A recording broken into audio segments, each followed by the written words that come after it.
ಬಾಬೂಜಿ ಆದರ್ಶಗಳನ್ನು ಅಳವಡಿಸಿಕೊಳ್ಳಿ ಜಿಲ್ಲಾಧಿಕಾರಿ ಶ್ರೀರೂಪ. ಚಾಮರಾಜನಗರದಲ್ಲಿ ಬಾಬು ಜಗಜ್ಜೀವನ್ ರಾಮ್ 40ನೇ ಪುಣ್ಯ ಸ್ಮರಣೆ. ಚಾಮರಾಜನಗರ ಡಾ ಬಾಬು ಜಗಜ್ಜೀವನ್ ರಾಮ್ ತತ್ವಾದರ್ಶಗಳನ್ನು ಅಳವಡಿಸಿಕೊಳ್ಳಿ ಎಂದು ಜಿಲ್ಲಾಧಿಕಾರಿ ಶ್ರೀರೂಪ ಹೇಳಿದರು.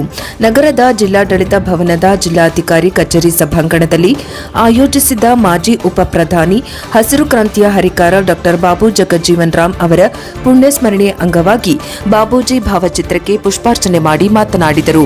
ಬಾಬು ಜಗಜ್ಜೀವನ್ ರಾಮ್ ಅವರ ಕಾರ್ಮಿಕ, ಆಹಾರ ಮತ್ತು ಕೃಷಿ ಹಾಗೂ ರಕ್ಷಣಾ ಸಚಿವರಾಗಿ ಅನೇಕ ಕೊಡುಗೆಗಳನ್ನು ನೀಡಿದ್ದಾರೆ. ಆಹಾರ ಮತ್ತು ಕೃಷಿ ಸಚಿವರಾಗಿ ದೇಶದಲ್ಲಿ ಹಸಿರು ಕ್ರಾಂತಿ ತರುವ ಮೂಲಕ ಆಹಾರ ಉತ್ಪಾದನೆಯಲ್ಲಿ ಭಾರತ ಸ್ವಾವಲಂಬಿಯಾಗಲು ಕಾರಣರಾದರು ಎಂದರು. ಬಾಬೂಜಿ ಅವರು ಭಾರತದಲ್ಲಿಯೇ ಅತ್ಯಂತ ಸುದೀರ್ಘ ಅವಧಿಗೆ ಸಂಸತ್ ಸದಸ್ಯರಾಗಿ ಸೇವೆ ಸಲ್ಲಿಸಿದ ವಿಶ್ವ ದಾಖಲೆಯನ್ನ ಹೊಂದಿದ್ದಾರೆ. ಅವರ ಮಾರ್ಗದರ್ಶನವನ್ನು ಪ್ರತಿಯೊಬ್ಬರು ಅಳವಡಿಸಿಕೊಳ್ಳಿ ಎಂದು ತಿಳಿಸಿದರು. ಜಿಲ್ಲಾ ಡಾ ಬಾಬು ಜಗಜ್ಜೀವನ್ ರಾಮ್ ಸಂಘಟನೆಗಳ ಒಕ್ಕೂಟದ ಗೌರವಾಧ್ಯಕ್ಷ ಬಸವನಪುರ ರಾಜಶೇಖರ್ ಸಾಹೇಬ್ ಬಾಬಾ ಮಾತನಾಡಿ, ಡಾ ಬಿಆರ್ ಅಂಬೇಡ್ಕರ್, ಡಾ ಬಾಬು ಜಗಜ್ಜೀವನ್ ರಾಮ್ ಅವರು ದೇಶಕ್ಕೆ ಅಪಾರ ಕೊಡುಗೆ ನೀಡಿದ್ದಾರೆ. ನಾವೆಲ್ಲರೂ ಕೂಡ ಅವರ ಫಲಾನುಭವಿಗಳು. ಆದ್ದರಿಂದ ನಾವು ಬಾಬೂಜಿ ಅವರನ್ನು ಸ್ಮರಿಸಿಕೊಳ್ಳುವುದು ನಮ್ಮೆಲ್ಲರ ದೊಡ್ಡ ಜವಾಬ್ದಾರಿಯಾಗಿದೆ ಎಂದರು.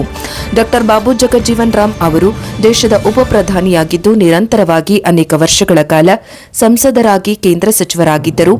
ದೇಶದಲ್ಲಿ ಆಹಾರದ ಕೊರತೆ ಎದುರಾದ ಸಂದರ್ಭದಲ್ಲಿ ಹಸಿರು ಕ್ರಾಂತಿ ಜಾರಿಗೆ ತಂದು ದೇಶ ಆಹಾರ ಉತ್ಪಾದನೆ ಹೆಚ್ಚು ಮಾಡಿದ ಕೀರ್ತಿ ಅವರಿಗೆ ಸಲ್ಲುತ್ತದೆ ಎಂದರು. ಈ ಸಂದರ್ಭದಲ್ಲಿ ಸಮುದಾಯದ ಮುಖಂಡರಾದ ರಾಮಸಮುದ್ರ, ಶಿವಕುಮಾರ್ ಇತರರು ಜಿಲ್ಲಾಡಳಿತ ಭವನ ಮುಂಭಾಗ ಬಾಬೂಜಿ ಪ್ರತಿಮೆ ನಿರ್ಮಾಣಗೊಂಡು ಹಾಗೂ ಸಮುದಾಯ ಭವನ ನಿರ್ಮಾಣ ಕುರಿತು ಪ್ರಶ್ನಿಸಿದರು. ಸಮಾಜ ಕಲ್ಯಾಣ ಇಲಾಖೆ ಉಪನಿರ್ದೇಶಕ ಮುನಿರಾಜು ಮಾತನಾಡಿ, ಪ್ರತಿಮೆ ನಿರ್ಮಾಣ ಸಂಬಂಧ ಜಿಲ್ಲಾಡಳಿತದಿಂದ ಸರ್ಕಾರಕ್ಕೆ ಪತ್ರ ಬರೆಯಲಾಗಿದ್ದು ಸರ್ಕಾರದಿಂದ ಅನುಮತಿ ದೊರೆತ ಬಳಿಕ ಪ್ರತಿಮೆ ನಿರ್ಮಾಣ ಮಾಡಲಾಗುವುದು. ಅಲ್ಲದೆ ಭವನ ನಿರ್ಮಾಣಕ್ಕೆ ಟೆಂಡರ್ ಪ್ರಕ್ರಿಯೆ ಅಂತಿಮ ಹಂತದಲ್ಲಿದೆ ಎಂದರು. ಇದಕ್ಕೂ ಮುನ್ನ ಜಿಲ್ಲಾಧಿಕಾರಿಗಳು ಹಾಗೂ ಮುಖಂಡರು ಜಿಲ್ಲಾಡಳಿತ ಭವನದ ಮುಂಭಾಗದಲ್ಲಿರುವ ಅಂಬೇಡ್ಕರ್ ಪ್ರತಿಮೆಗೆ ಮಾಲಾರ್ಪಣೆ ಮಾಡಿದರು. ಈ ಸಂದರ್ಭದಲ್ಲಿ ಹೆಚ್ಚುವರಿ ಜಿಲ್ಲಾಧಿಕಾರಿ ಜವರೇಗೌಡ, ಬಸವನಪುರ ರಾಜಶೇಖರ್, ಸಿಎಂ ನರಸಿಂಹಮೂರ್ತಿ, ಎಂ ಶಿವಕುಮಾರ್ ಅಧಿಕಾರಿಗಳು ಹಾಜರಿದ್ದರು. ವರದಿ ಹೋಮ ನಂಜುಂಡ ನಾಯಕ, ಪ್ರಜಾಪವ ಟಿವಿ, ಚಾಮರಾಜನಗರ.